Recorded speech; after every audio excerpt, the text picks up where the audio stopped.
We got out of our beautiful community in Colorado Springs, which we so enjoy, but here we are in Ouray, Colorado, and it is a most beautiful spot, and there's no wonder why they call it the Switzerland of America.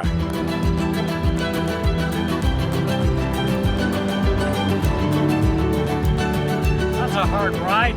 This, along with perhaps Estes Park, are the two most beautiful and picturesque communities in Colorado. This one, both of them actually, but this one in particular that you're looking at behind me right now is set in a bowl. And it's just, it's like God designed this platform for people to live in and to establish a city therein. You know, through the years of mining and prior to that, Chief Ouray and company, this has just been an establishment that has lived on through the last few decades. A tourist mecca, and you can see why.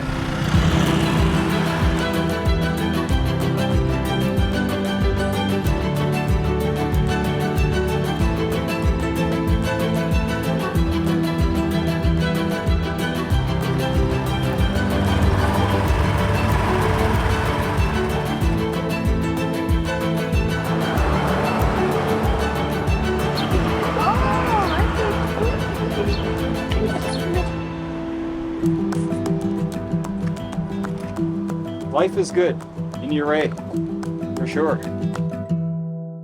My name is Jonathan Crowe, and my wife Joyce and I live in a very nice community in Colorado Springs. For a few months now, we, along with two other couples from the neighborhood, plan to visit beautiful Ouray in the San Juan Mountains of Colorado.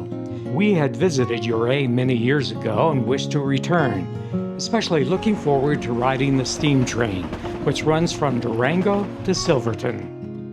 We rented an Airbnb in Ouray and enjoyed cooking meals together with Ken and Sandy Moore. For one meal, Ken did an excellent job barbecuing shish kebabs. There's a camera in my face. I have this strange feeling that I'm here, I'm not alone. Not just Joyce here, but there's someone else. It was wonderful eating and visiting together with good friends in such a beautiful area of the world. The following day, on to our first activity.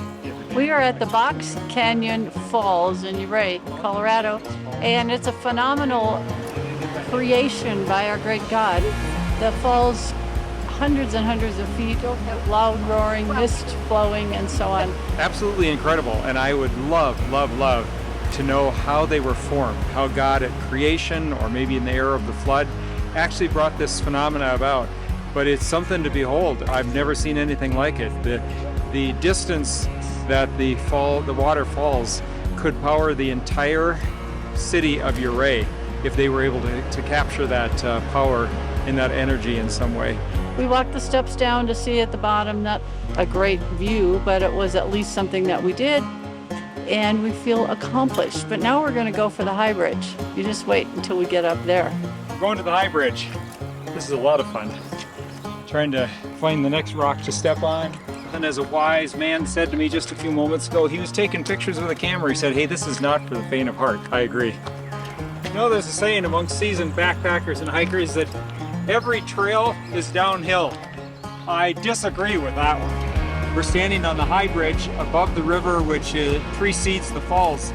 Right directly below the bridge is a pool of water that the river runs into, and then the water just disappears, goes down through the rock, and ends up down to the bottom.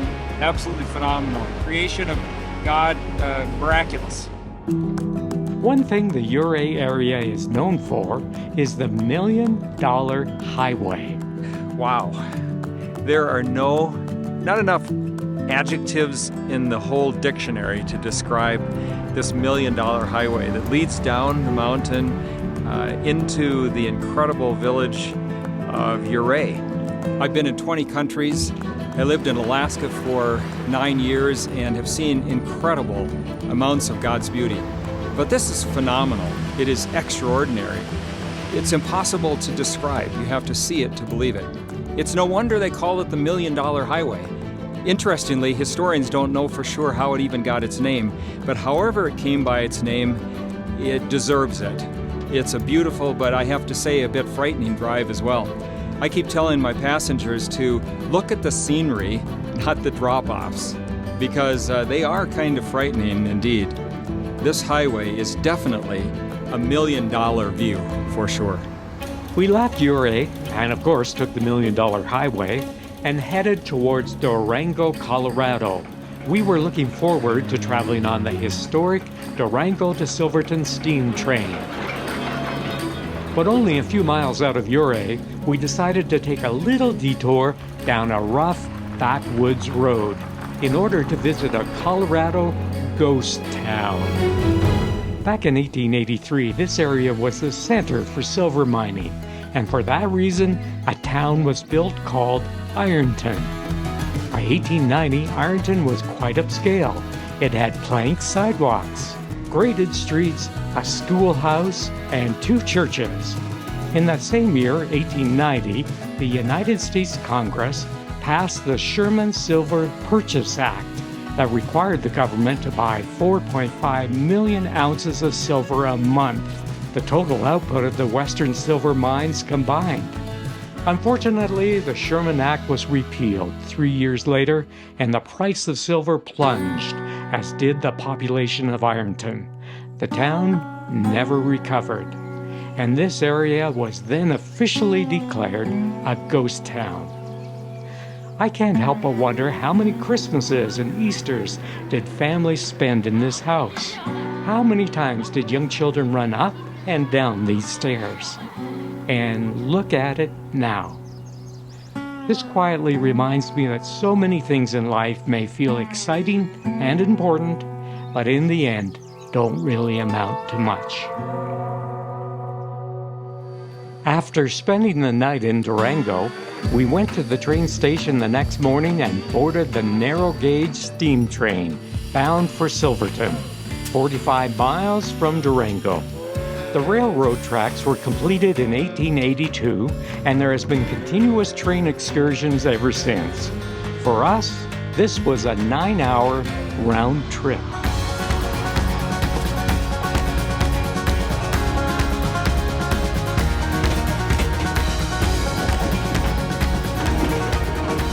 Hi, my name is Wayne Pratt. I'm the conductor on the train today. The railroad was built between August of 1881 and July of 1882. The entire 45 miles was constructed in 9 months with black powder mules and scrapers. The purpose of the railroad was to take low-grade silver ore from Silverton to the smelters in Durango.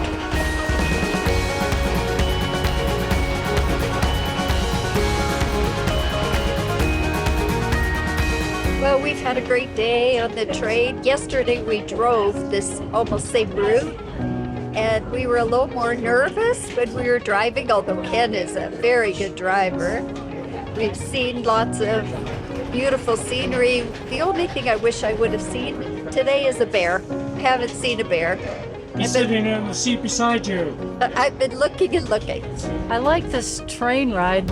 It's beautiful, beautiful scenery, the rivers and the canyons, but most of all it brings back memories of the time that we did travel on this train about 35, 38 years ago when our children were little.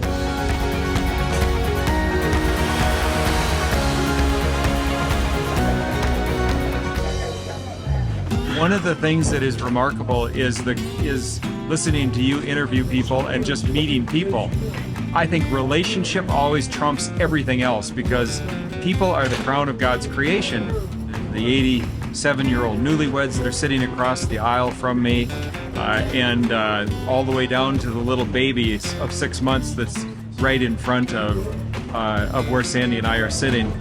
I just got married last Saturday night. My husband and I are on our honeymoon, and this is kind of the highlight of it, and it's wonderful. I enjoy this train a whole lot. I was looking forward to riding it because one of the things that I really appreciate so very much is the creation that God so mysteriously and so artistically, I guess I might say, created. slowly, the mines played out in Silverton, or they got too expensive to run. This railroad was down to about 3 trains a week, rather, in about 1948 or 1949. The key thing that happened was that 2 movies were made here. Ticket to Tomahawk with Dan Daly and Ann Baxter, and Denver Rio Grande with Edmund O'Brien and Sterling Hayden. Those 2 films, when they got to movie theaters, made rail fans realize that this was here and it wasn't going to be here very long. So they started by coming here to ride the caboose of the freight train. And pretty soon there were enough of them that they needed a coach, and then another coach, and another coach. This was in 1950, 1951. By the time I came here in 1965 to ride the first train, there were 2 11-car trains, and if you didn't have reservations a month in advance, you didn't get on. We did 217,000 people last year, I believe the number was. I like that it's still running and that people still support it and that it's well taken care of and we don't have to fear that we'll drop into the canyon water. After the wonderful 4-hour train ride, we arrived in Silverton. We had about an hour and a half to eat lunch and look around a bit. Then we climbed aboard the train and rode back to Durango. There we took one last close-up look at the steam engine, toured the free train museum, and then began the trek homeward. An amazing experience that I would highly recommend to you. You know, we've driven all the way from Hidden Brook in Colorado Springs, a nice community with great neighbors, but it's so fun to get out of town and to be able to see the things that God has created for all of us to enjoy.